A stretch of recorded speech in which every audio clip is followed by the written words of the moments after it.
pick 20 minutes before it's announced. Yeah. So it's Hey, it's what's like up, everybody? We're going live here. This is Trust the Prophets. Thanks for joining. I've got 3 esteemed colleagues on with me. I don't think, guys, I'm just going to say it up front. I don't think it's out of bounds for me to say this. This might be the greatest panel ever of esteemed journalists in the history of recorded audio and video. I mean, I'm just going to say it. It's up there. I mean, Any 60 minutes. I can't think of Like, anybody offhand. Yeah. I can't. Well, I'd have to yeah. research. being considered Right. a journalist now. That's Exactly. something to add to my resume. So what we're doing, and I think all of us are a little distracted by the NFL draft, and a lot of the people are starting to funnel out of the Vegas off the streets and into wherever they need to go to watch us live here. But it's starting to happen. We're starting to see some people funneling into their hotel rooms and such. Well, we're going to talk a little Kentucky Derby stuff, which is obviously the hot topic. Joining us today, we have Vinny, a legend of the game, a regular on the show. Vinny, what up, man? Not much, man. Not much. How are you? Well, we have Randy, who's a second or third timer on the show. Triple Clowns. What up, Randy? Hey, what's up, man? Pleasure to be here. I can't believe I'm surrounded by the Mount Rushmore of horse racing, and that's right This is here. it. I'm telling you. Yeah. If somebody out there could please grab a screenshot of this thing so we can. I mean, I want this. To Covered be in a melon.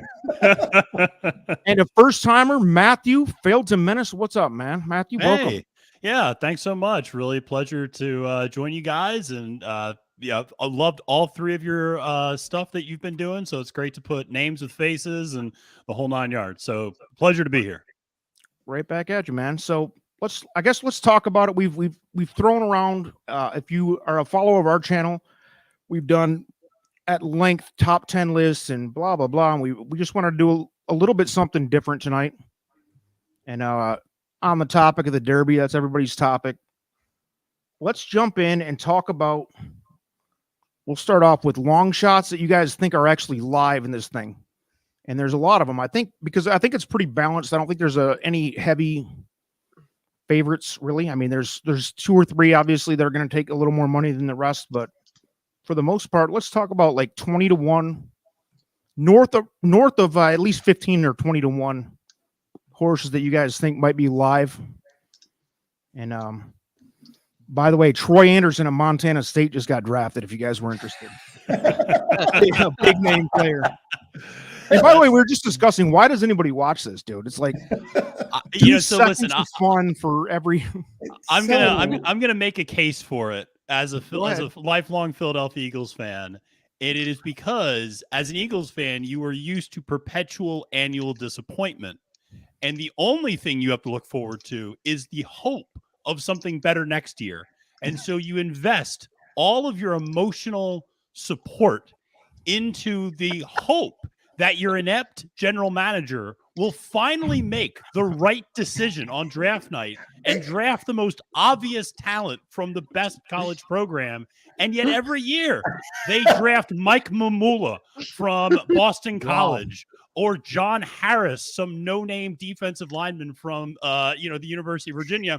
And you end up just hating yourself for another year, but you somehow mentally and psychologically get back to that same place. How do you really feel about later? Philadelphia Eagles franchise? We want you to You've been holding. clear. That's been on your chest for a long time.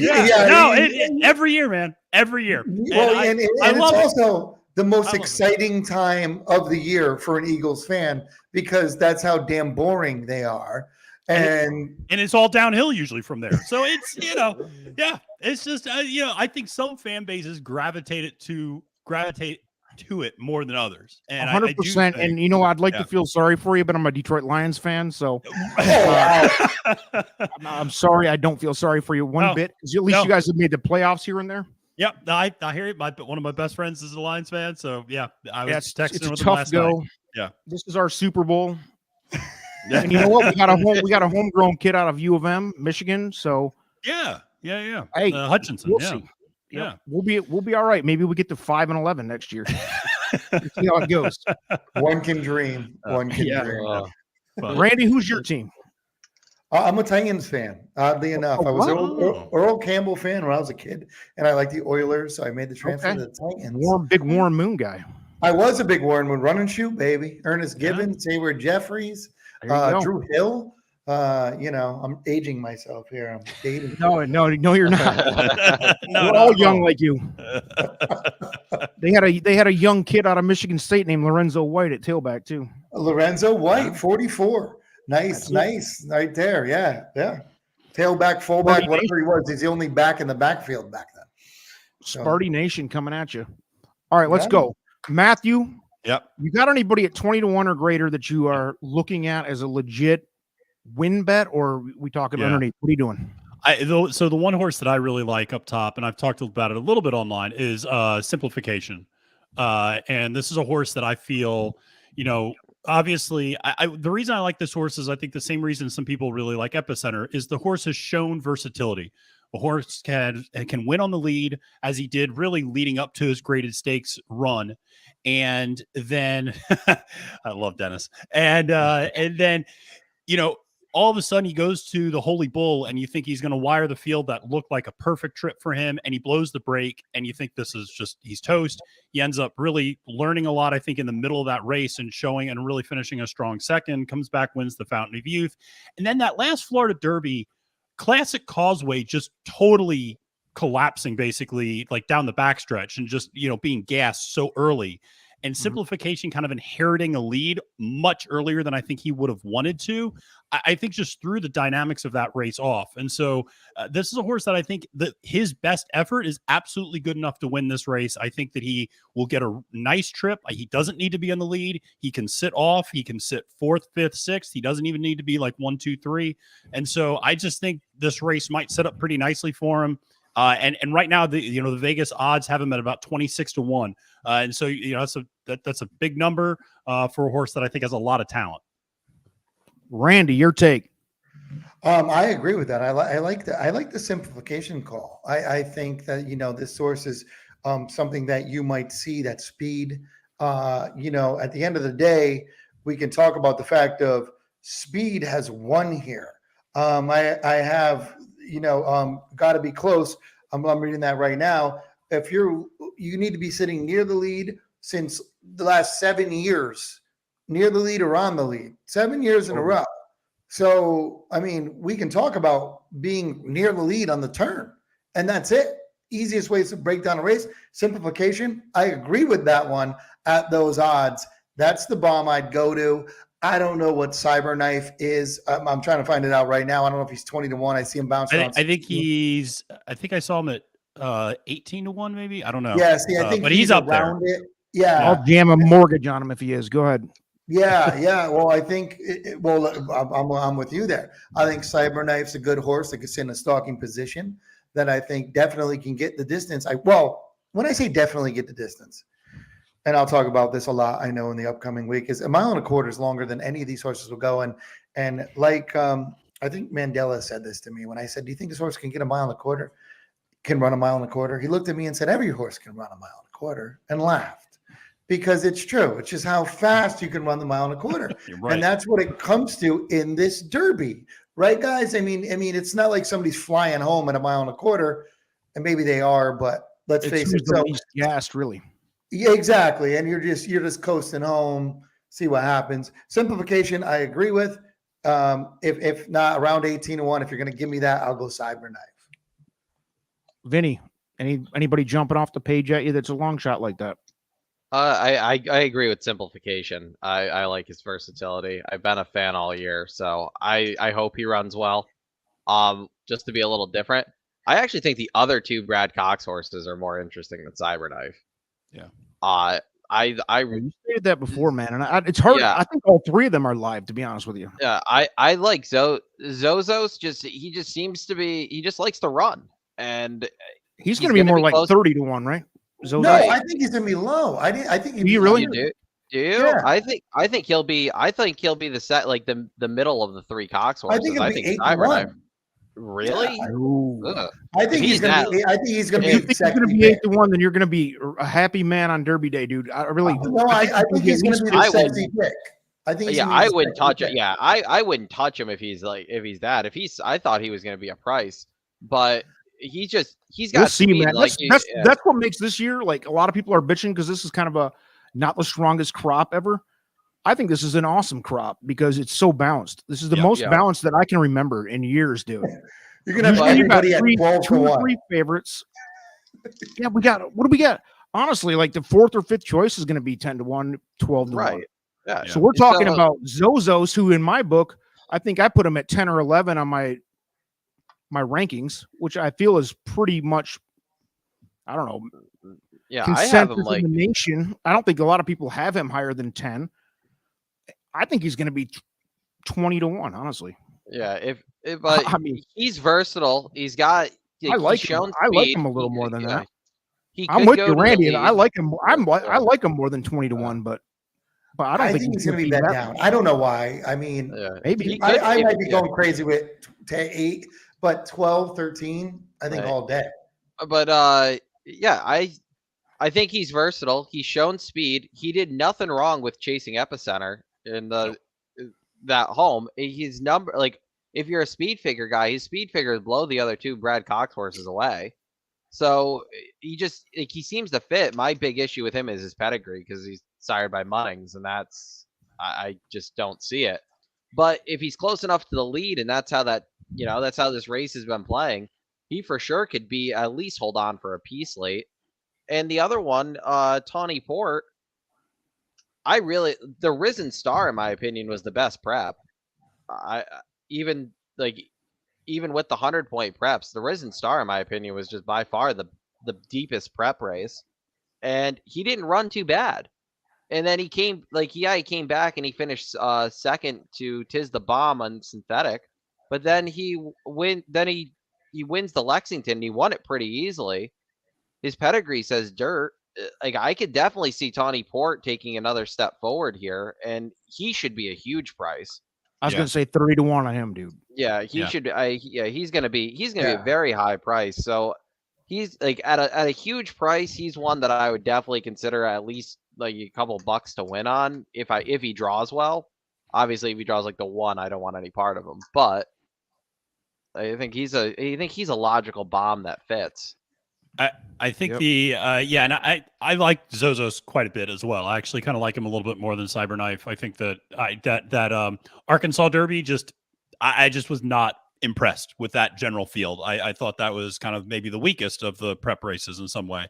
And so but I think in general, it's hard to fade Brad Cox. Like, it's one of those things where there's times where I'm like, I don't know about this Cox horse. And then it wins. And it just that happens way too much for me to just discount his 3 entries in this race. So I think one or more of them will run very, very well.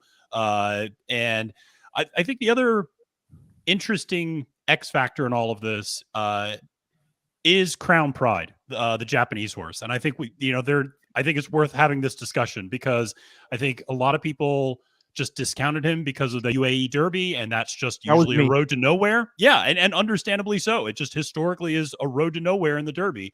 But this horse shipped over immediately, has been at Churchill for a month, and getting used to the surface. And everybody who's down there at Churchill kind of raves about this horse. And I mean, and the Japanese are on a roll. What are they going to say? They are on a roll this year. You're right. What are they going to say though? I mean, they shipped him over here. They got a lot invested.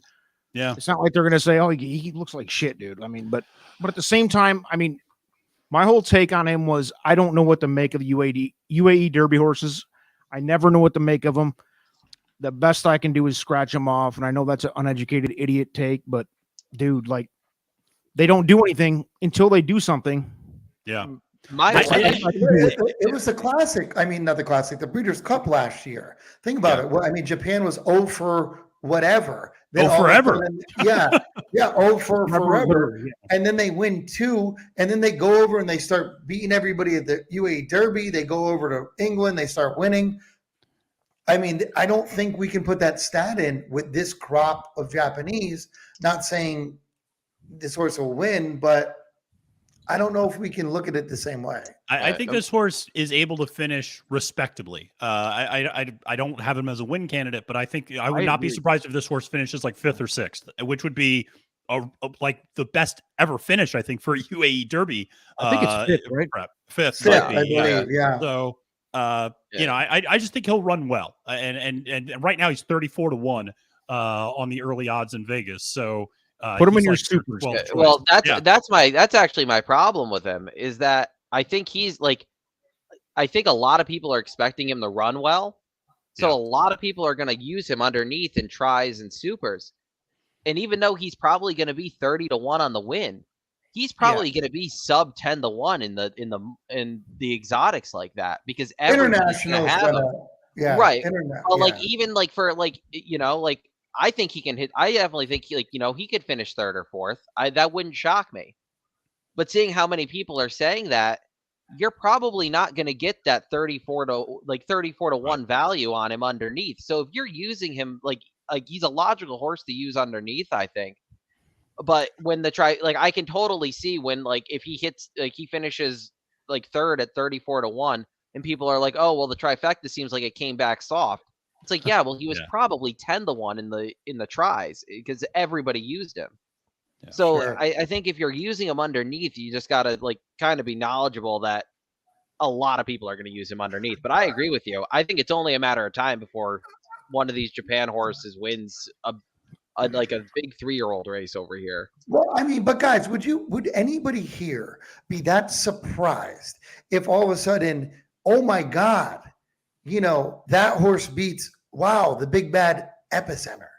Well, I mean, would anyone really be that surprised? No. I mean, this isn't even when we had that big favorite, even, the whoever it might be. Not even big favorites, just mind that bird one. Never thought of that horse. I don't think there's a horse in this race. I was just gonna say the same thing. Would you be surprised if it was Barber Road? I mean, yeah, you would. Yes, I would. I'd be very surprised. If it was Barber Road. All right, that was a little bit of a reach, but I'm gonna go I could go 12 deep in this thing. I agree. I agree with that. If I said the 12th horse, and by the way, looking at Horse Racing Nation or whatever site I'm on right now, the 12th horse down is Charge It, Crown Pride, Morello. Would anybody be that shocked if any of them went? I mean, there's no. Of course, we'd be surprised, and you're going to get a 20 to 30-1 type situation with a horse like that. But you just said, I mean, is anybody going to fall off their chair like it's Mind That Bird? Well, no. I'll fall off my chair if Morello wins because I don't think he's running in it. Right. So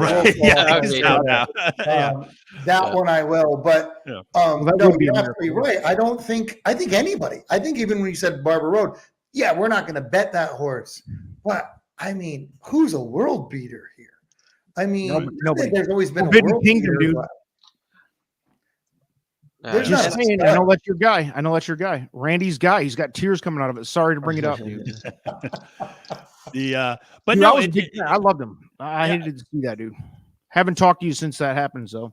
What are you gonna do?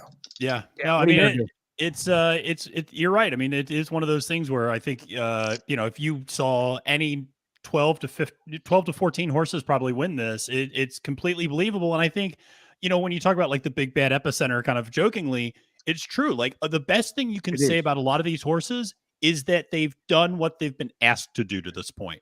Nobody has blown you away, but it's that's been professional. That was good. You look at the Louisiana Derby and you go, okay, Epicenter rated, and that was a nice win, and you just kind of move on. And so there's really not been, and I think that's why people are obsessed over Taiba, however you want to pronounce it, because that was probably the most oh my god moment of the prep season. Everybody thought it was just going to be a 2-horse race between Forbidden Kingdom and Messier, and then oh my god, the other Baffert Yak-Teen horse is throwing up a monster number, and all of a sudden has inserted itself, and it's a gun runner, and so there's all the buzz around all the gun runner progenies in this crop. So I think that's why people are so drawn to that horse, because it was the eye-popping thing, or the most eye-popping thing we've seen. Listen, I talked to Mike Smith Saturday, and he's just happy to be on the horse. But you think about it, Mike Smith, you get Mike Smith, who was on, we forget, who he joked about being on Corniche last year, right? That was his horse. He didn't have a Derby ride until this horse comes into play. Now we got the old man, Mike Smith, who is hard not to like. And, and now you have the $1.7 million horse with owners owned by, no one's going to feel bad for these owners because they're billionaires, but Medina Spirit owners, by the way, let's not forget that. So now we got a little bit of a story, guys, right? 2 races, are you going to try to do the Justify lightly raced as a 3-year-old? We'll see. But now we got something. Well, hey, just to close this little conversation on the long shots deal out, I'm with you. I think simplification is, I think we all are in lockstep. That is, I think I had him at my number 9 overall rated. And if he's going off, would you say 26-1? 26-1 in the early odds now. Blow it up. That's crazy. Because is he going to win? Probably not, but probably better than 26-1 odds chances of winning. Come on. Right. And that's what it's all about when you're betting, right? He's win once. Yep. So with that, welcome everybody who's joined us late. We got a bunch of people on, millions of people worldwide. Like I said, people were funneling in off the streets in Vegas, coming in off the draft. We just watched Cam Taylor Britt from Nebraska get drafted at 60 for the lot of versatility there. Cornerback safety. I like that. Big guy, about 6'3", 224. Yeah. I can go into Mel Kiper mode anytime you need it. Did Willis get drafted yet? Malik Willis? Is he drafted yet? He wasn't last time I saw the kid from Liberty. Dude, no. I just want to see him on camera like that Aaron Rodgers treatment where they're like sitting in the booth waiting to get drafted, like with tears rolling down their eyes with a glass of wine or whatever. And Aaron Rodgers, by the way, if anybody deserved that, now looking back, it was him. That's actually true. Villa. Oh boy, good. Yeah. I used to like that guy, dude. Yeah, I think money kind of wrecks people, doesn't it? So here we go. So a moment of silence, real quick, before we continue. Yeah. Travis Fontaine. At least you're not a Jets fan. Very true. I think that's even worse than the Lions, and there's not. Just end the season. I never heard that. And I lived in New York for a long time. That's good. I never heard that. That's just end the season. Thank you, Travis, for that contribution. That's incredible. That's Zach Wilson, dude. I'm Queens for years and never incredible. Heard that. Yeah. I think the Lions fans at least hold out hope until like week 4 every year. And once we're like 1-3, 0-4, then you're kind of like, okay, it's over. Is a Jets quarterback fans are done before it starts, dude? They're just done before it starts. Yeah, it doesn't look like a quarterback's going to go in the second round at all. That's crazy. That is crazy. I don't know. I kind of like. I thought the Lions might take Malik, dude, at the second round there, because I mean we have Jared Goff and we have nobody else. If Goff's your guy, dude, you better have a backup. So that's all I'm gonna say. Dennis Trusty's pushing all in on the chat. I can't even keep up. Which, by the way, thanks, Dennis. It's too cool to actually come on a show, but I invited him, I think, tonight, maybe last week, but let's see here. What do you say here? Give me 2 horses from your top 8 that won't be on your ticket. He's Zandon and Taiba. All right. I'll tell you right now. And here, this is probably my hottest take or my biggest gripe. Any horse trained by Ken McPeak is not going to be on my ticket because that guy gives off big loser energy. And wow, that is, I mean, you talk about a guy who goes on social media the day of the Holy Bull to whine and complain about how his horse is carrying 5 extra pounds, and then his horse looks like he ran through a car wash and finishes 20 lengths back. Buddy, that's not the 5 pounds. That's you not training the horse properly. Like, that's got nothing to do with anything else. So it's that guy, and you know, Smile Happy comes back at the Risen Star. Well, you know, maybe a top 3 finish. Okay, you know, comes back, and then he goes to the Bluegrass and goes, they better bring a bear to beat this horse. Chad Brown Great quote to it afterwards. I guess I brought a bear. It's just the guy. Smile Happy is a perfectly nice horse. It is the bomb. That's a whole other conversation, I think, isn't it? Smile Happy. Yeah, and so I just, but so McPeak horses are not getting my money at all. And so those are probably, two in the top 8 that I would just fade immediately. Well, Matthew, I'm going to be honest with you, dude. We've never met in person, so it's good to meet you and it's good to talk. I want you next time, if you ever come on again, I hope you do. I want you to bring some real opinions, because so far you've been very bashful. I like that opinion. That was good. Listen. We like opinions on here, dude. I hate everybody. That's like, it's kind of my feeling on Safi Joseph. Oh, God, here we go. White Barrio will not be on my ticket. Wow. He will have to. He has That's to. The big fate. Safi's got to beat I'm gonna let him beat me in a big race. I'm having beers with Safi, and Vinny's shitting all over him right on my show. Yeah, I got it. He's got to beat. He's got to beat me. He's got to. I feel like the last few years he's had these big name horses and he ships them outside of Florida and they just run terrible. I can't do it. If he beats me, he beats me. I also don't see it up, guy. We got to bring a New York. We got to get a New York attitude up here. So yeah, you guys coming in from New York. We got a Cali guy in here. We got Matthew all over the country. Matthew's like me; he's a world traveler. Yeah. I've lived in a bunch of states, so I can count for a lot of them. Now you're just a SoCal kid, though, so we know. Whoa, settle down! Don't ever say that again. SoCal kid. Where are you from originally? Like Connecticut or something, right? Yeah. Connecticut. I'm a New England kid originally. Yeah. That's kind of the same as a Detroit kid, right? Pretty much. Got a little edge. Well, the part I'm from, sure. But yeah. I'm not from the nice part. I'm from the nice part of Detroit, which is still pretty bad. All right, moving on. Let's go to the next topic now that we're 26 minutes in, and we have millions of people tuning in. So thanks again, everybody. Dennis Trusty's got 431 texts. What do we got? Another bad Kenny McPeak not making any friends in this group. No, Swiss Skydiver just called actually me, and she's pissed at you, Matt. Oh, is she? Okay. I just something about that guy rubs me the wrong way. That's my hottest take, and that's where I am.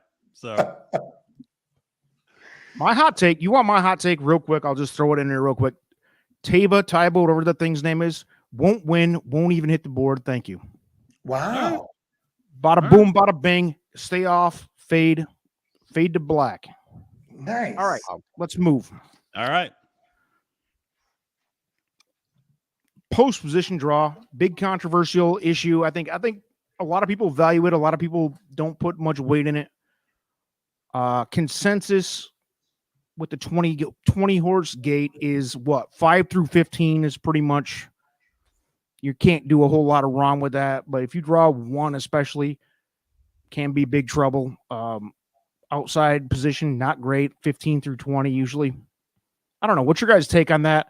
How much weight do you put in it? And which horses do you think are going to be crushed by it?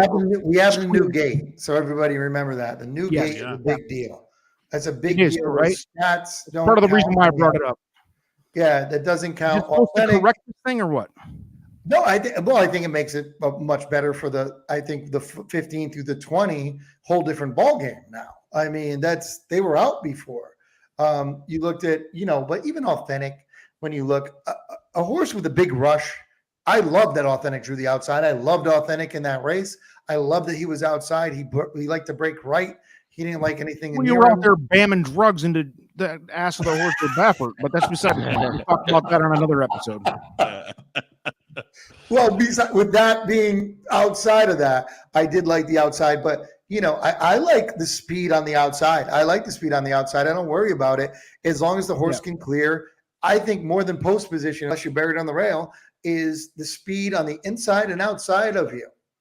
That you could get in traffic coming over and everything like that. You got to look at how the cars are going to be moving, right? And that's more important to me than really the post position. It's what's around you. Yeah. I think, to me, a horse, to me, like that 1 through 5, that real inside post, I get worried if I see a horse like Zandon in there, a horse that doesn't usually get away like gangbusters. And so if you have a favorite and you can flash, big early speed from that inside, and you can kind of get yourself out of trouble, that can be, you can do that. But I think a horse like Zandon, who doesn't always get away well and sits mid pack or further back, like I just worry about that horse. And then all of a sudden you're sitting 18th, or something like that at the very back. And now you better have him mind that bird trip. I mean, and that happens once every, 30, 40 years. Last year? Was it highly motivated that drew the 1? Yeah, and he was a big closer. And that was the elimination button. It was known agenda, wasn't it? Known agenda. I'm sorry. Known agenda. It was a big closer, right? Yeah. Yeah. And it absolutely eliminated him like from the get go. And I liked known agenda a lot. And I was like, I don't know whether to buy into that he's totally dead, and he was. It worked out to be true. It's tough to bet a closer in the dirt. Yeah. In my opinion, it's just hard to bet a closer in the Derby. Well, yeah. I mean, they have a problem with dirt in their face when they have 10 horses. Try 20. I mean, dirt in your face is dirt in your face. I mean, there's no shot with those two pretty good closers in this one. Yeah, but running up to get a piece, okay. It's just like if you're gonna bet on a dead close, like a lot of people like Barber Road. It's fine, even Mo Donegal. It's like, okay, yeah, like you have 2 horses that they always seem to come, but if they have to pass 18 horses, like they're probably like you said, unless you get to mind that bird trip where everything just opens up and you're able to just stay in the same path, you're talking switching paths 5 or 6 times before you actually before you get a full head of steam. It's going to be too late.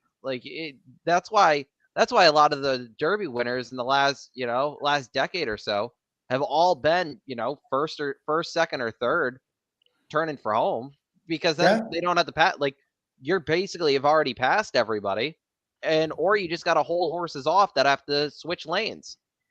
The last 2 years, it's been like a group of 3 or 4 horses at the top of the stretch, and it was over from there. It was when they went around the turn, it was first or second within a length.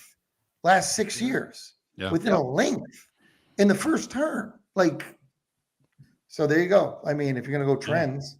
Yeah. So who's a horse that cannot? Who's a horse that's dead if they draw the 1 out of this group? If you're just looking. Mo Donegal. Yeah, that's probably Mo Donegal. Yeah. If Mo Donegal draws 6 through 20, we're good. Yeah, I would play him. I would honestly play him at the 20. I wouldn't play him at the 1. That's a good way to think about it. I like that.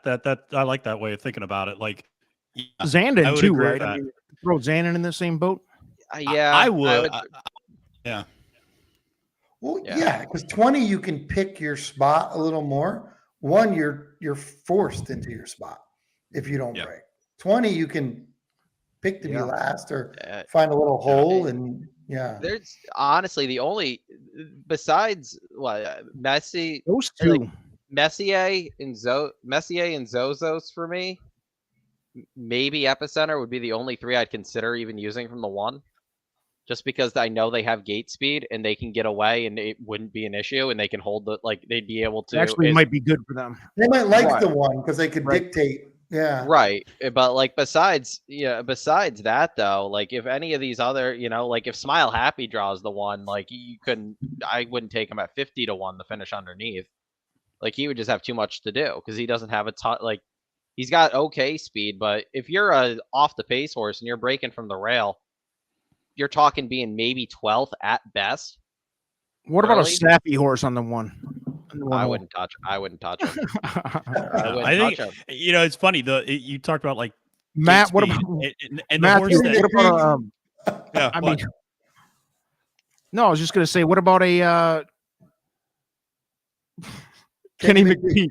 Thank you. I was trying to get cute. Listen, if the McPeak horses draw the 1, it's like a double negative. Maybe I just go all in then if Smile Happy draws the one. And There you go. I'll be like Mattress Mac and just put it all in. Oh, God. All in on Smile Happy. But I might have a Mattress Mac full video coming for you soon. I love because that thing is incredible. That subject is incredible. It is. And it just, I might just record myself throwing up all over like the toilet or something, and put that video out to the public. Everybody would love it. Matthew would rather hire John Wayne Gacy as a clown at a frat party than he would. Have you guys seen the new Netflix reset? By the way, if you're not aware, I'm a huge serial killer fan. I know Randy's aware. Dude, the new Gacy joint, have you seen it? It's dark, dude. I mean, it is dark. That was all for you, El Hombre. That was all for you, brother. You know I had to throw that in there. Well, listen, dude, the new I couldn't. I mean, I watched it. My daughters, I got a couple young girls around. I'm like, maybe this isn't for them, the Wicked Clown thing. But I left it on anyway. So, okay, so we the closers don't want the one hole. We're good with that. Yeah. Anybody else? Who else is dead? Anybody else is dead if they get the wrong draw here? I mean, I think you guys nailed it with the two. I think the closers can't be on the rail. Mo Donegal, number one, and Zandon, I think, is the other one that cannot come out of the first 2 or 3 holes. I think it was more of what you guys said before. It depends on who draws around you rather than where you actually draw with a lot of these horses, because most of this field kind of wants to be like near the pace, but not necessarily on the pace. There's probably a situation here where like a horse could draw like post 12, but somehow be fanned 7 wide in that first turn because everybody on his inside wants to be where he does. So I think that's why this year, more than other years where because it is such a balanced field, the draw is going to be very important, because like if you're a horse that wants to sit like a length off the lead and you draw on the outside of 5 others that want to do that, like you're probably going to either have to rush up or drop farther back than you want to, so you don't lose a ton of ground on that first turn. All right, we got a question from the audience here for you, Matthew. Smile Happy would be the one. I just think Tis the Bomb is more of a turf synthetic horse, and Tis the Bomb we're talking here. Yeah, so I would choose Smile Happy. Yeah, who I actually think is a perfectly fine horse. I'm just not going to use this horse. I think Tis the Bomb's a turf horse, going to be a turf horse. Yeah. I mean, I just think it's what it is. Yeah, I think nice love that thing, though, dude. Yeah, I mean, I've got death threats over that thing. He wasn't in my top 10. I got death threats. John Wayne Gacy sent me a DM. Oh, God. Dude, this is thanks everybody again for watching. We got 200,000 viewers on right now from Vegas, everywhere else coming in. Like I said, quite possibly the greatest assembly of talent in the horse racing industry ever assembled. I don't think any of these 4 would disagree. Of course not. Now, you guys might know this more than I do. When was the year that they stopped letting the connections pick the post position when they got I tried to figure this out the other day. Because I vividly remember. How did that ever happen? They would put it up there. Yep, I vividly remember. It was it was Tony Dutrow or Anthony Dutrow with Big Brown, and he grabbed his thing and he put it on post 20, and he was like beat us. Big Brown. That's incredible. That is what a flex. And then Big Brown just went out there and smoked. That still to me is one of the biggest flexes. That's I've seen. Why is that wrong? Why is that wrong? Because I think answer that. And I feel like it would give more purpose to the point system if you, Epicenter, you have your connections that you have the most points. Your connections get to pick your post draw. And Can I tell you why Detro did they just even do it in order? Because then you know, like we said, who's on the side of you. Like, I don't want to go inside of these 2. I'm like a draft. Well, then it also pick. But then it also because then if you're one of the last horses in, you shouldn't get an advantage. And I know we say this every year, and at least last year it didn't happen. But it's kind of going to suck if, like, say, like Taiba or Epicenter or Zandon or one of these horses that a lot of people are really hyped to see them run, draw the rail. You know, like it's like people are going to be like, so like, why not? Like, if you did it like that, where, okay, you have 100 points, your draft, like you have the 5th pick. If your post is gone, okay. But like, yeah, it probably leaves the last horse in getting the rail. But at the same time, you're the last horse in for a reason. You back you're a horse that probably backed to play in. Put some logic to Oddly enough, Vinny, I think it went away around the time that the point system came in. And it used to just be the roll. I think it's around the same time. And we're talking like maybe like 2010 or something like that, right? Mm-hmm. Yeah. That they used to put it up there and get it. But they used to just roll the dice basically and say, okay, this is a horse, go pick. They didn't do the points. I think it's around when the point system came in, oddly enough. But that would mean more to the point system. So you might have to go into another race instead of backdooring in to get a better than random, dude. Random is worse than AIDS, dude. I mean, just come on. I don't mind random, but it just like it sucks when like one of those big name horses like just draws an absolutely like unwinnable post, and you're just like, all right, well, I guess if he's that good, he'll still win. But like last year with Known Agenda, like I think Known Agenda was what, like 3rd or 4th choice last year. I think he was around 10 to 1. I liked him a lot. And like you know, logically he was eliminated right from the draw, and it's like, well, that sucks. And I know in the last few years, like I don't think it happened last year, but the last few years, usually like a horse or two scratches and they end up moving them over because they realize how bad the rail is. And I know this is only the 2nd year of the new gate, I think. So might second, third. I think maybe third. Maybe everybody's still going to use it as an excuse, and that's good. I think Authentic had the new gate, so this would be the 3rd. I believe. Yeah. So breaking news: we got now we're down to D-list actors pulling the draft picks for the teams now. Titans guy, never heard of him, never seen anybody. Nobody's ever seen this guy. Randy's up here announcing the Titans' next draft pick.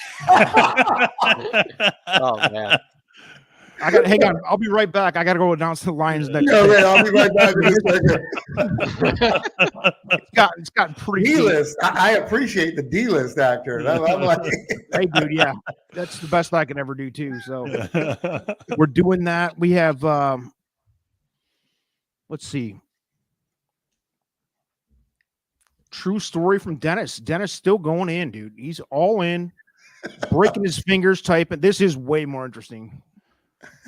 Nicholas Pettit-Freer from Ohio State just got drafted, in case you guys were wondering. There you go. Big news. And here's another one.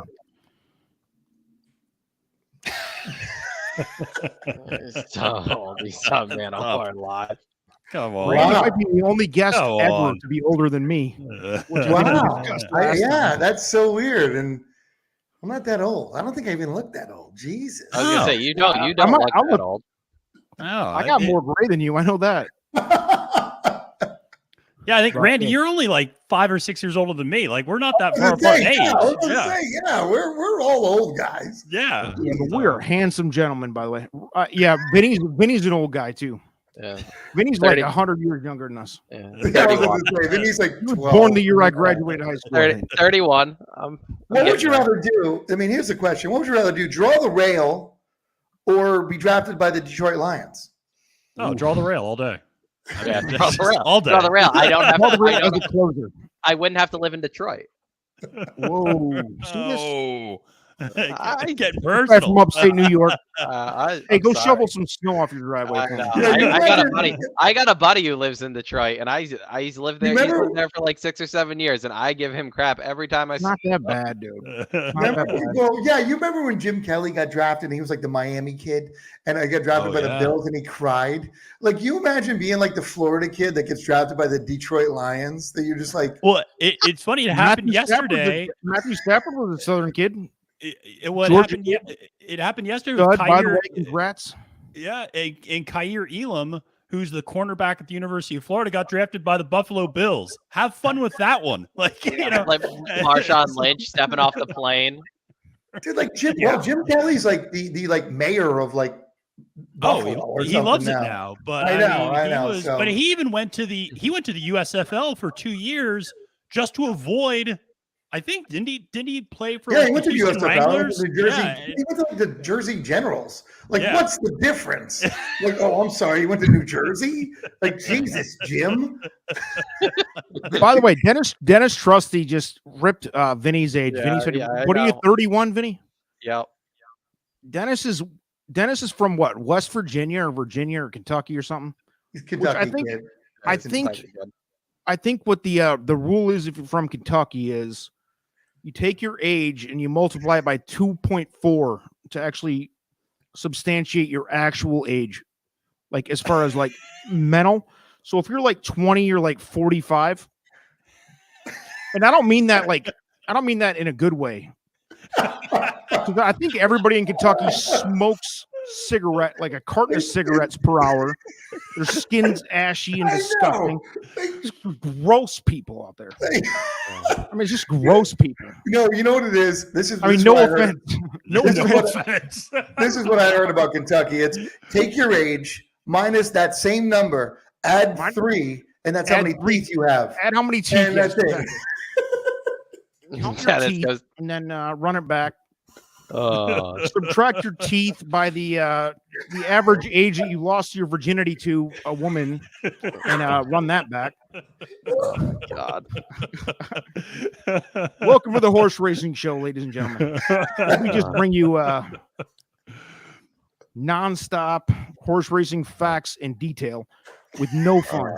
Oh man, no fun allowed on this thing. D Trusty, dude, he's coming at you with some harshness, so give it right back to him. The guy, look, the guy's got hip boots on. He's going out with the sheets. He's drinking tequila and Pepsi right now. We know this, and he's holding hands with his cousin. You know how that goes. He's going out in the sheep fields by himself late at night. Nobody knows what he's doing, and we're not going to ask. All right, let's move. I think we've had enough fun now. Let's get back to serious matters here. Serious matters. All right. Love it. Dennis, keep them coming, baby. I feel like this should be a weekly show. This by myself. Right? Yeah. It's like, oh, man. Dennis giving fodder for days. All right, let's move. Last topic, and we're going to get out of here. Even though there's 56,000 people online right now. Incredible turnout. Not surprised. When you put these type of guests up, I expected this.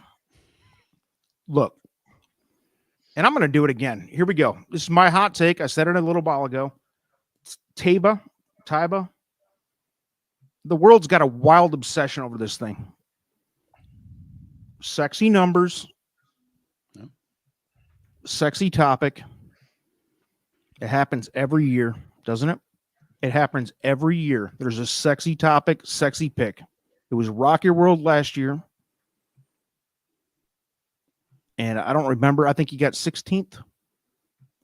Something like that. Yeah, something like that. Yeah. I'm going to say Taiba is Rock Your World 2.0. And I want you guys to fight me on it. Go ahead. I mean, seriously, of course he's got the speed and the talent. And spoiler alert, Randy said he saw him in the paddock, last week, this week? Looked great. I guarantee he does, too. Like, I'm not going to question that. But I want to hear it. Let's go. Taiba, the real deal. Randy, we'll start with you. You saw him. You know what? I think I get what you're saying, but I don't know. I don't know how we can go either way on this. I don't. And we see a lightly raced horse. I mean, what Justify ran 3 times, I believe, before he won the Triple Crown. This is 2 times. That's different. But they said the same thing about Justify, right? 2 lightly raced and it races a 2-year-old. I can't go either way with you. I can't agree with you because I think the horse is just that fast. And I'm not being a homer here, but we all know it goes through California. And which means Messier could be the one, like Medina Spirit ran second last year. Yep. I like remember Messier also that we have the thing, and one of the weird stats is everybody's run over 100 buyers since the buyers have been around or whatever, besides California Chrome, had run 100 buyers or over in this thing. Tabia's done that. Epicenter hasn't. Things like that. So I don't know. I can't. Only 3 horses have this year, right? Am I wrong? So I'm gonna go. You might be wrong. This horse might be a monster. But I'm willing to flip the coin and say that this is Rock Your World 2.0, and I will not be surprised if I'm wrong. I'll be honest, but I think it's fun to take I'm going against him. I'm fading him because I just he's the least proven. I mean, that's all I can say for you. I think that one of the things to keep in mind with this horse is not only that it's just two races, and this is the third one. Going back, looking at that Santa Anita Derby, that was an ideal trip. And this is one of the problems that I've had with a lot of the West Coast horses. It's nothing against the horses, but what do you learn about a horse in a 5-horse race? Right, exactly. You have the exact you get to sit exactly where you thing want. as a trip. No, there's no bad trips. And so this horse honestly let Messier do the dirty work of putting pressure on Forbidden Kingdom, and then kind of went and swooped around and took them both out. And so all of a sudden now we're going to see, this horse draws, I don't know, 4, let's say. All right, well, there's going to be a lot of other horses around it. Like, let's see what happens. And I think there's a lot of unknowns there. So I don't think it's unreasonable to go, I'm fading this horse because of all these unknowns. And I think from a narrative standpoint, it's an interesting place to be in, because with all of the controversy, all of the popular culture knowledge about Baffert and the suspension, which, let's just be honest, I mean, I watch Pardon the Interruption like every day almost. The only thing they talk about horse racing is when Bob Baffert's suspended. And so from a pop culture standpoint, that's the only thing people know. And people are going to know this is a former Baffert horse. And the narrative coming out of the Derby, if this horse wins, I think it's very interesting. And it just, where does this put horse racing? Do you want to have the cloud of Baffert hanging over these Triple Crown races, even if he's not there? And so I think there's just a whole bunch of things. But I can completely understand people fading this horse. But at the same time, every time I've tried to fade a gun runner, they win. So I mean, this horse might just be a monster. That's a good call on Rock Your World too. I'm looking up the stats right now, and he was a 3 for 3 coming off the Santa Anita Derby. So you're talking 2 for 2. 106 buyer too. Yeah. I mean, so it's a good comparison. And I think I think a lot of people are comparing him to Justify, but when Justify that year, his numbers were just so far better than everybody else. I mean, if you just roughly looked at the field, I mean, Justify should have won that race by more, if we're being honest. But and that's the thing with Taiba, is his numbers aren't exactly that much better than anybody's. I mean, he's one of the handful of horse. He's the only horse who has never not run a triple-digit buyer. But I mean, he got a 102 for the Santa Anita Derby? 103. Right? He got a 103, and Messier had a 103. For the Epicenter, I thought I had a 102.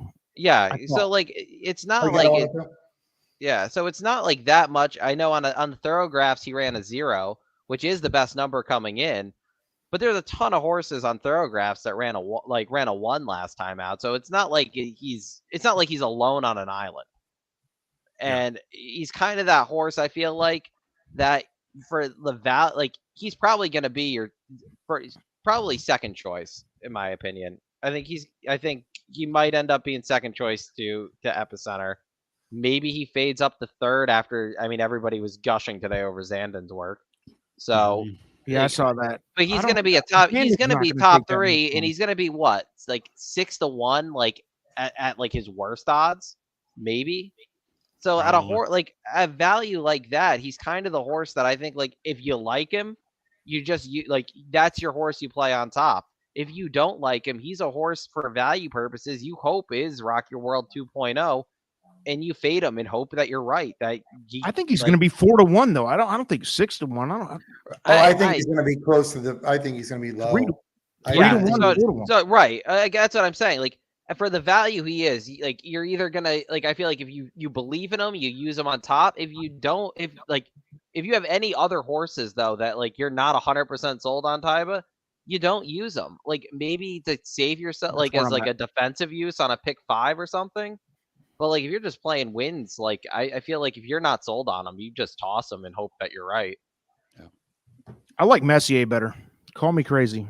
Well, no, I do. And listen, and that race. Messier shipped at Forbidden Kingdom. That's the only reason he died right there. Well, and Forbidden Kingdom, full all in at Forbidden Kingdom. His lungs blew up like a balloon, and that's why he's hurt right now. So you don't know even what would have happened if he could have pressed where he was doing. And Messier and him, I think, would have been a great. I would have liked to see that rivalry, and those two prep for each other, right? I mean, those two prep for each other. Yeah, Taiba was a cute side note that took advantage of a good situation. I mean, that's the way I saw that race. Well, I think it was. I read somewhere, or I was listening somewhere, that originally Baffert told Zandon, the owners of Taiba, that he didn't want to put him in the Santa Anita Derby. And Zandon was like, we want to run him there. And then when he switched to Yakteen, Yakteen said the same thing. Like, we're not putting this horse in the Santa Anita Derby, and ownership makes the ultimate decision. They're like, we're going.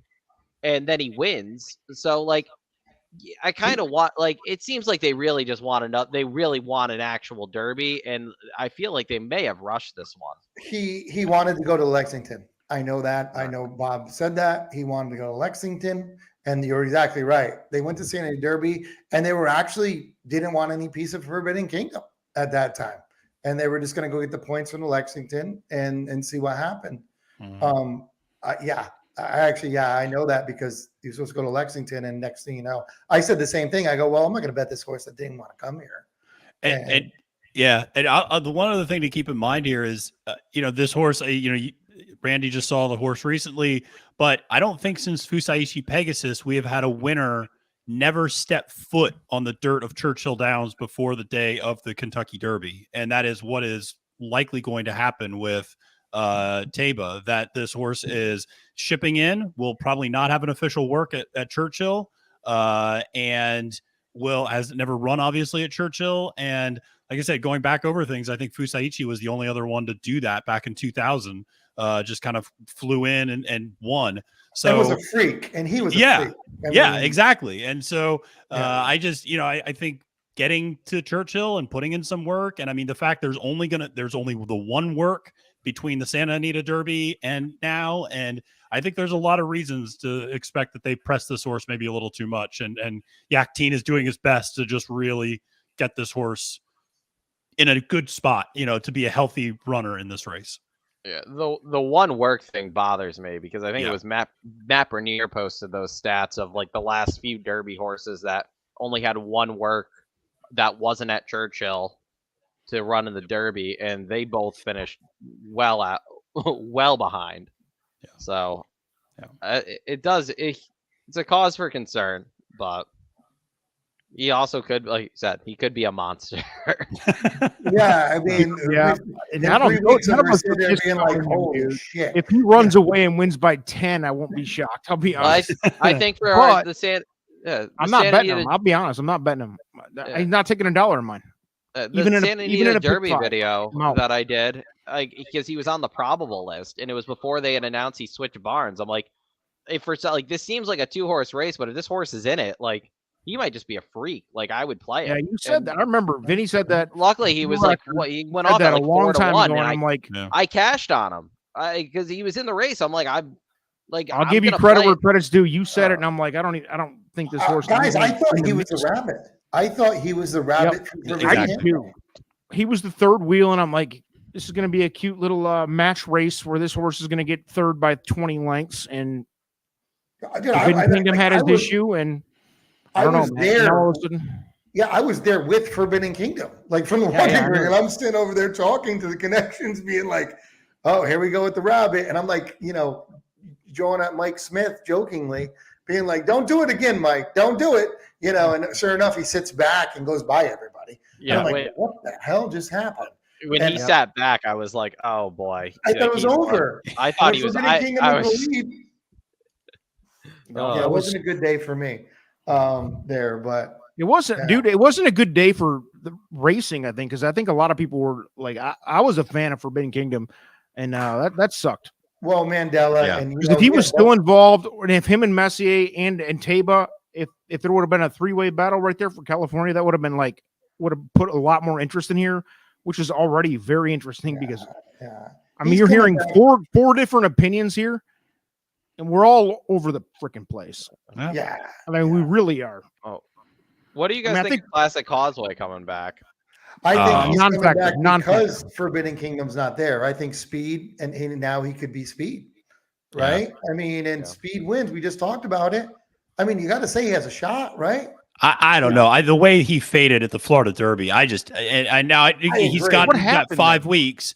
He came back on in turn 3. He came back on what 3 weeks rest from the Tampa Bay Derby to the Florida Derby, and just completely ran out of gas. I mean, Irad even said it. He goes, "I just didn't have a horse under me anymore." At the halfway point, basically. And so, I don't know. I mean, Vinny, to your point earlier, you talk about a horse that has gate speed. I mean, Classic Causeway. That horse gets out of the gate better than just about anybody else in this field. Yeah, so that's true. I mean, he can absolutely do that.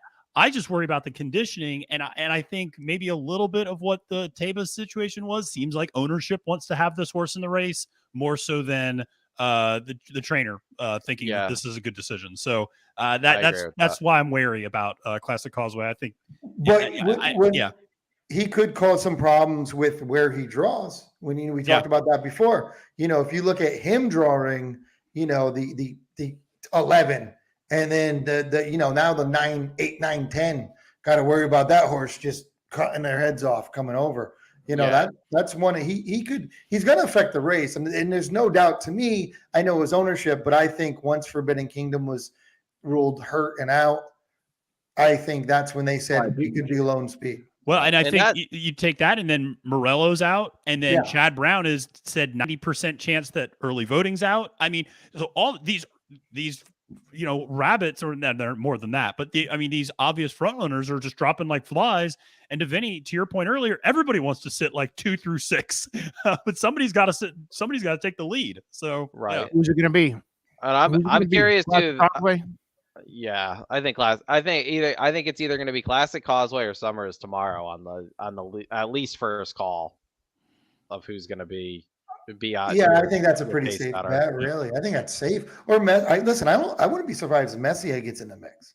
Yeah, I'm expecting Messier actually to be pretty close up there, but I think Messier could win. I don't think they'll kill Messier trying to get that lead, because I think Messier has the ability to sit a half length or a length off. Absolutely. And still run well. Whereas I think like Classic Causeway doesn't get the lead, like that's it. Like he's not coming from off the pace and winning this thing. Yeah. Once again, it's going to matter on the draw. If you get Messier in the 4 and you get Classic Causeway in the 20, I mean, he could sit much closer than you think, but it's going to be the draw is going to be important. Was it Sydney's Candy years ago that drew the 20 and cleared everybody like immediately, but faded very quickly? Sydney's Candy did. I don't know if he had the 20, but I thought he had. I mean, Authentic went from the 19 and cleared everybody and won. There's been Big Brown did that too, right? Big Brown did that. Yep. I don't think outside's bad if you have the speed to clear. I mean, but right. You just have to get yourself involved early if you draw post 20. All right. So the next question that everybody's got coming up, I've seen it a lot in the comments. Dennis Trusty still with us, or has he passed out on Pepsi and what we say? Pepsi and tequila. Yeah. I haven't seen a comment in at least 3 minutes. Oh, getting worried about him. Yeah, we might want to call get a welfare check on him or something. Get the EMT. Yeah. What's up? Anything else we want to bring up? We have been on for an hour now. I planned on about an hour. It's been luxurious with you boys. A lot of comments, a lot of viewers actually. I mean, like not in the hundreds of thousands, like I was saying, but maybe a reasonable amount for the horse racing community, a good amount. Yeah. So, I mean, this is somebody said it earlier. This is the Mount Rushmore. This is it. What do you guys make us? Anybody actually like Summer is tomorrow? No. I'm out of I kind of like him a little bit, but I don't know if I'm actually going to use him. But I do think he's a He'll solid. be 50 to 1 if you like him. I know that's Jacob. Hey, shoot it. Let's go. He and Happy Jack are both 100 to 1 right now. I honestly, I said this. I forget where I said this. I think it might have even been on one of our shows, one of your shows, Hombre, or it might have just been a tweet. I think there's a legitimate case that Happy Jack might be the worst Kentucky Derby candidate ever in the Derby. at least in the last decade. I mean, talk about a horse that has never even been involved. All right, here's a bet. Here's a bet I'll give you, and if you want it, tweet at me, direct message me. I will take 50 to 1 odds that he doesn't get in the top 10. How's that? All he's got to do is get 10th. Who? Summer is tomorrow or Happy Jack? Happy Jack. Oh, he's got to get 10th, and I'll give you 50 to 1. Ooh, that's not a bad bet, but I wouldn't take it. I wouldn't take that either. Yeah, it's kind of. You have to move it to like put $10 on it, dude. I'll give you 500. If he doesn't finish 20th, he's finishing 19th. Yeah, but a 50 to 1 to get in the top 10. Come on. Oh, not with this field. If it was like it was like there was like 2 horses and if then there's 11 horses, then I might do it. Right? Like with this field, we just said earlier, there's like 10 horses you could argue could win. You think he's gonna beat one of them?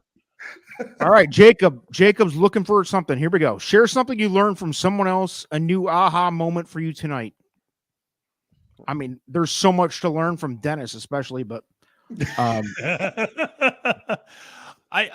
think Randy's point was a genuinely good one about the horses that are around you, rather than just worrying about the post position itself, worrying about the post, taking into consideration the broader, 3 or 4 spots around those horses. I think that's something people lose sight of a lot. So it's important. I would say the Rock Your World comment that I never thought of.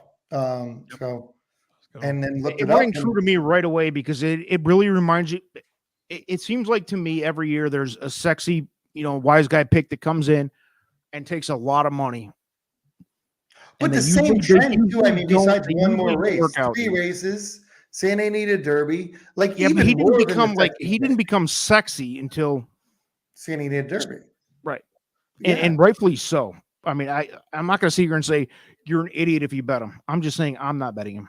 No, yeah, that was to me. That was I didn't know how close they actually were in parallel. They are. I mean, actually, Rocky Road was better, and he got 16th. But same situation, unproven. I don't know. I'll take the safety play on a horse that's done it a couple times. That's all. Here we go. What's this? No.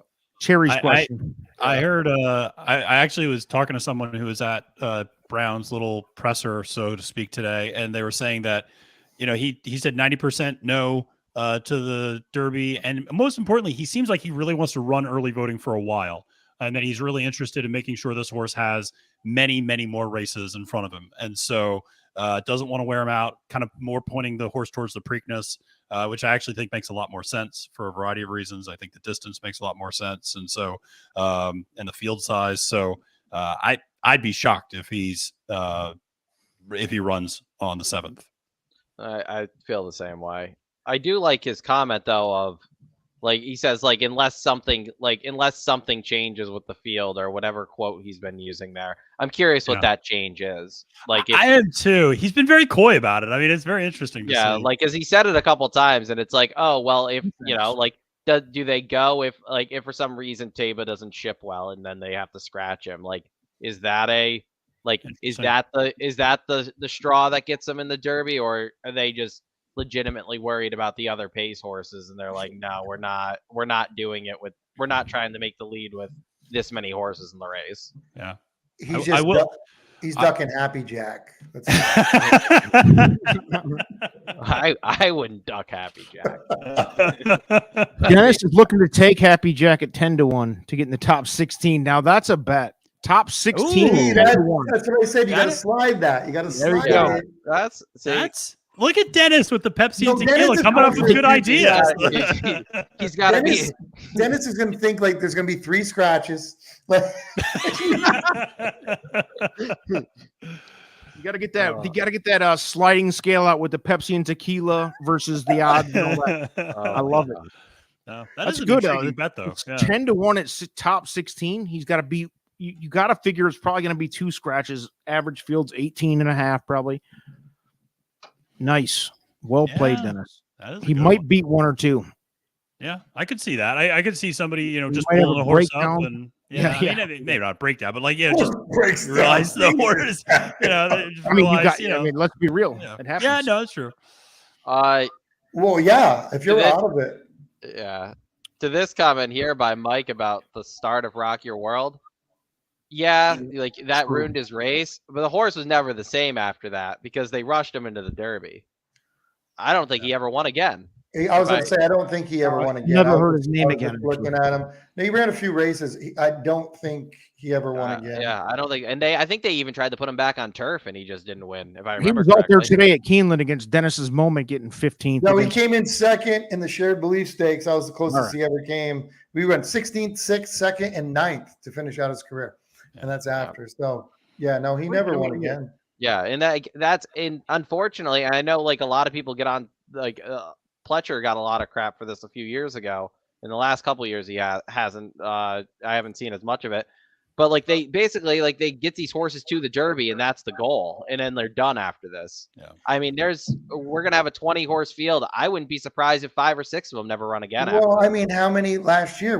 I think we just talked about it yesterday when I did the show with Chip Gerke, the division rankings there with Horse Racing Nation. We talked about, and obviously it's terrible, but 2 of them died. And how many of the other ones are still running when you look at it? Less than half, I'm sure, right? Less than half. Yeah. And and if you win, and God forbid you do well in another race, 'tis the law. Gone. Like Gone. You know what I mean? Like goes and breeds. Authentic, gone. Yeah. So you're either studded or you're retired for other reasons. Yeah, because you probably got pushed too hard as a 2-year-old. Yeah. And when I first got into this game, dude, it was like you saw 6-year-olds out there that would compete for the Breeders' Cup Classic. That was cool. Like, I mean, I wish we still that way. 3-year-olds ever were even considered. Well, they were like 1 3-year-old would be like, wow, he might be able to run with the older horses. Now all the 3-year-olds are running. It's interesting. I think this is maybe a little bit of the reason why people are more interested right now, or there's more less maybe cynicism towards the distaff division, that people are excited to see, a horse like Latruska coming back, and you start seeing Malafat, and you start seeing Clairiere, and you start seeing this incredibly promising 3-year-old crop that we have right now with Kathleen O and Nest and Echo Zulu and Secret Oath. And you go, wow, this is great. If they're going to, keep running later and watch the Breeders' Cup distaff this year and what that race could turn out to be. I mean, so it's, I personally, I've just been more attracted to a lot of the filly and mare races because you see that breadth of great horses from 3-4 years ago running against 3-year-olds and 4-year-olds. So it's it's unfortunate that we see what we do. We need to do more of an incentive for a bigger 4-year-old, 5-year-old race.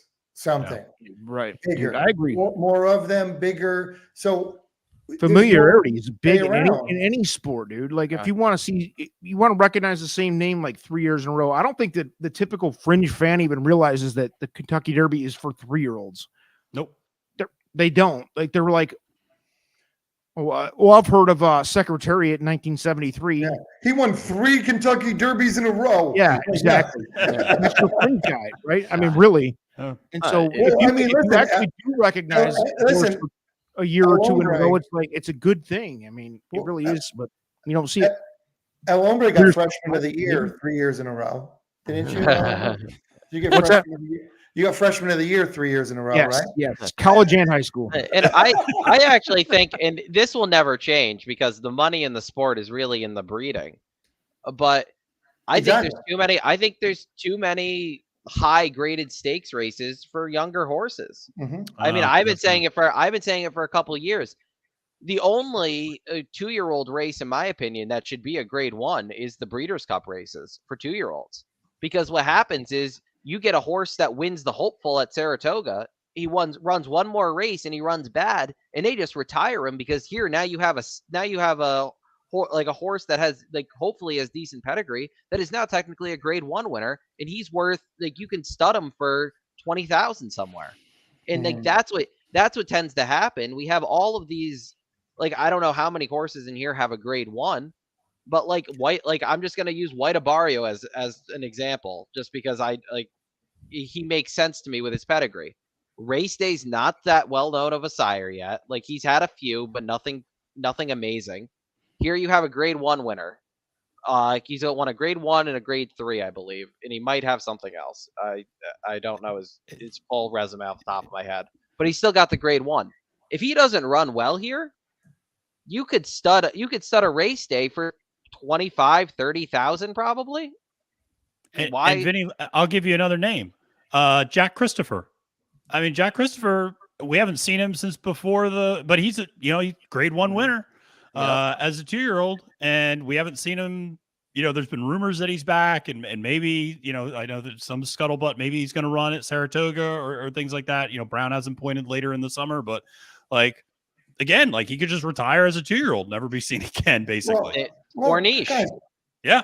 Well, Corniche still at the farm. Well, here's the thing: if we owned, say, let's look at Flightline, right, guys? All of us own Flightline right now. We own Flightline. We're West Point, or I think it's West Point, owns Flightline. We own Flightline. They paid like $2 million for him or something like that. Crazy. Horse has bad feet or whatever. Always kind of getting hurt. Horse goes to the barn right now. This horse is a $25 million horse if they just want to sell him to where to stand. We paid $2 million for him. Guys, what are we going to do? We're going to run him and maybe he gets hurt and God forbid. Right. We got to put him down. Yeah, exactly. Yeah. That's the problem. I mean, more to not race. We're going to sit here and we're going to breed him, guys. He's off the course. Track. Yeah. Mm-hmm. Yeah. He's only getting, he's got the, and this is where some of the breeders end up getting picky depending on if they are going to sell him. Flightline, he's got the 1 grade 1 around 7. And yes, his numbers are through the roof. Yeah, but that's what you kind of have to. That's what you'd have to pitch is his numbers there, not his record. I mean, they have him pointing to the Met Mile. If he gets the Met Mile and he's got a grade 1 at 7 furlongs and a mile, that like doubles his stud fee. Yeah, and absolutely. And that's where you see like these horses that have multiple grade 1s, like end up being at different distances. Most times, like your Curlin, for example, Gun Runner. I mean, I know I wasn't surprised when the Gun Runners came out running. I was very much looking forward to them the day they retired him, knowing he was going to be a solid sire because he had a great pedigree and the horse just won everything. So, I mean, I think that's the only reason they're still running Flightline is they know they there seems to be more money they think they can get out of him eventually. I think they just have a lot of money and they don't care. That's true. You know what I mean? I think they're really rich. If it was us, I think Like we'd be like, guys, let's just take the 20 and screw the 50. Like, let's just run. But that's because it's us. But, no, they definitely, I mean, everybody wants classic distance. You don't want a sprinter. But, yeah, it's you look at Japan, man. Japan doesn't even have a breeding program. They're all geldings. They buy from us. Now, obviously, not every country can do that because then we'd have no horses in 20 years. But that's why they have like such good racing till they're 7, 8 years old. Yeah. I wish it would get back to that more here. It won't though. No, too much money on the other end. Yeah. Yeah. All right, boys, let's cut it off here. Anything? Let's make one closing statement each.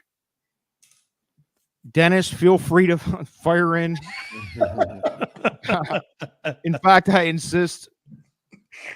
Matthew, first timer, the guy showed up big tonight. Thanks for coming on, Matthew. Give us a closeout. What's your take on the Derby? One closer for everybody to remember. Go. A horse that goes off at 15 to 1 or higher will win this race. Nice. Wow. I don't disagree. Randy, anything? I'll say be careful of the broadcast if you want to watch a figure skater and a couple figure skaters do it. So I'll go with that. Isn't that every year though? Let's go live. Yeah, with Hombre. I'm sure we'll be doing something. Check that out. No, I mean, dude, I think. Dude, if they knew what was good for them, they'd put me on a big show. I will go out and say this. We won't, not only won't we have a Triple Crown winner, we won't have a horse win 2 of the races. Yeah, I agree with No, that. no doubt. We might not even have the winner enter two We races. have 3 winners. Yeah. No doubt. Vinny, what's your takeaway? Walk in and walk out Derby in 5 seconds. Go. Crown Pride hits the board. Nice. I like it. It's my All right. And I'm going to give you 2 winners. And before I say it, I'm going to look one more time. I'm going to give you 2 horses that are going to win. Ready? Cyberknife will win or White Barrio will win. Everybody else is out. Thank you. Oh. Love I it. know both of them are 10-1 plus. So thanks Yeah. for coming out. Everybody, what's this?